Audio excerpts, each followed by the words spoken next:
किसान आंदोलन को आज 1 साल पूरे हुए। राजधानी दिल्ली की सीमा पर बड़ी संख्या में जुटी महिलाएं। हरियाणा के किसानों ने बुलाया महापंचायत। अलग अलग राज्यों से बड़ी संख्या में प्रदर्शन स्थलों पर पहुंचे किसान।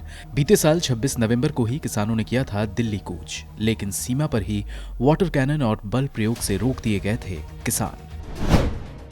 किसान आंदोलन के 1 साल पूरा होने पर बोली प्रियंका गांधी, किसानों के सत्याग्रह, 700 किसानों की शहादत और बीजेपी के अहंकार के लिए जाना जाएगा किसान आंदोलन।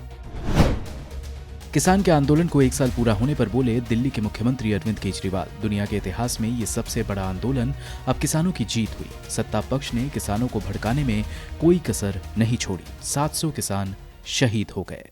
एंटी नेशनल हैं, खालिस्तानी हैं, आतंकवादी हैं, चाइना के एजेंट हैं, पाकिस्तान के एजेंट हैं, पता नहीं क्या क्या किसानों को गालियां नहीं दी गई। कभी किसी ने सोचा नहीं था आज़ाद भारत में एक ऐसा दिन आएगा जब अपने किसानों को इस तरह की गंदी गंदी गालियां दी जाएंगी। पर किसानों ने पलट के इनका जवाब नहीं दिया। किसान शांति से बैठे रहे। इतनी हिंसा की गई, इतने वाटर कैनन इनके ऊपर बरसाए गए, लेकिन इनकी हिम्मत के सामने सरकारों के वाटर कैनन का पानी सूख गया। इनकी कीलें, सड़क के ऊपर कीलें ठोकी गई, लेकिन इनकी हिम्मत के सामने सरकार की कीलें भी पिघल गई। बैरियर लगाए गए, सब किया गया इनको, लेकिन इनकी हिम्मत नहीं तोड़ पाई ये सरकार। और अंत पंत में इस सरकार को झुकना पड़ा। इनके अहंकार को तोड़ दिया इन किसानों ने। जिस तरह से आज़ादी की लड़ाई लड़ी गई थी, ये किसी आज़ादी की लड़ाई से कम नहीं था। सबसे बड़ी बात ये हुई कि ये किसानों की जीत नहीं है, ये जनतंत्र की जीत है, भारत की जीत है। इस देश के अंदर जो पिछले कुछ सालों से लोगों का डेमोक्रेसी के ऊपर से भरोसा उठता जा रहा था कि यार इस देश के अंदर तो कुछ चलता ही नहीं है, इनकी मेजॉरिटी आ गई है, कुछ भी कर लेते हैं, किसी के खिलाफ भी ये करते हैं, वो करते हैं, रेड मारते हैं, लोगों को तंग करते हैं, डेमोक्रेसी तो बची ही नहीं देश के अंदर।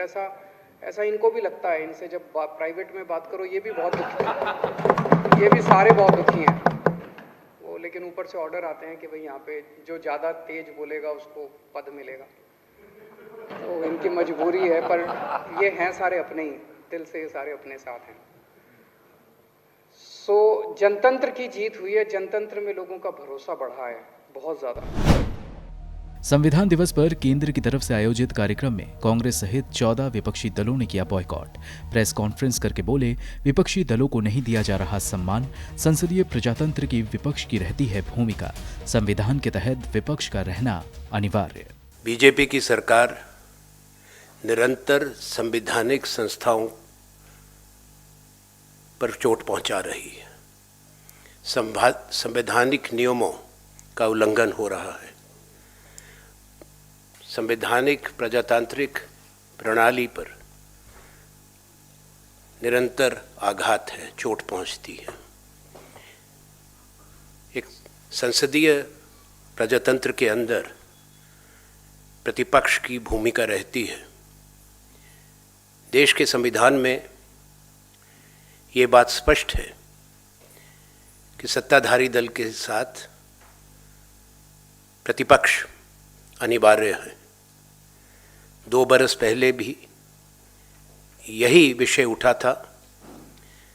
एक सरकारी कार्यक्रम का आयोजन किया गया था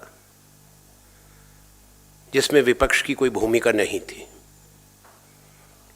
हमारी ऐसी अपेक्षा थी कि उस दिन जो हुआ और विपक्ष ने अपना रोष प्रकट किया, प्रोटेस्ट किया, उससे सरकार भविष्य में सचेत हो जाएगी और विपक्ष को सम्मान ऐसे अवसर पर देगी।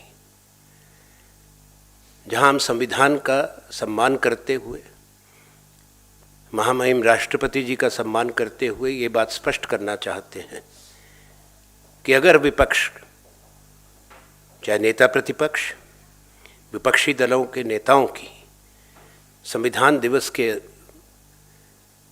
कार्यक्रम के आयोजन में और देश के प्रजातंत्र को, संविधान को जब हम सेलिब्रेट करें, उसका जश्न मनाएं, उसमें शामिल ना किया जाना केवल एक औपचारिक निमंत्रण, वो भी बैठने का समारोह के अंदर, वो स्वीकार्य नहीं है।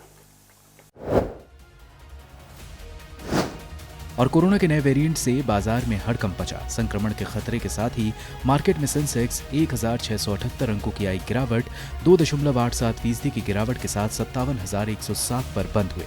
निफ्टी 2.9% गिरकर 17,026 पर बंद। इंडियन वोलेटिलिटी इंडेक्स बढ़कर 25% पर पहुंचा।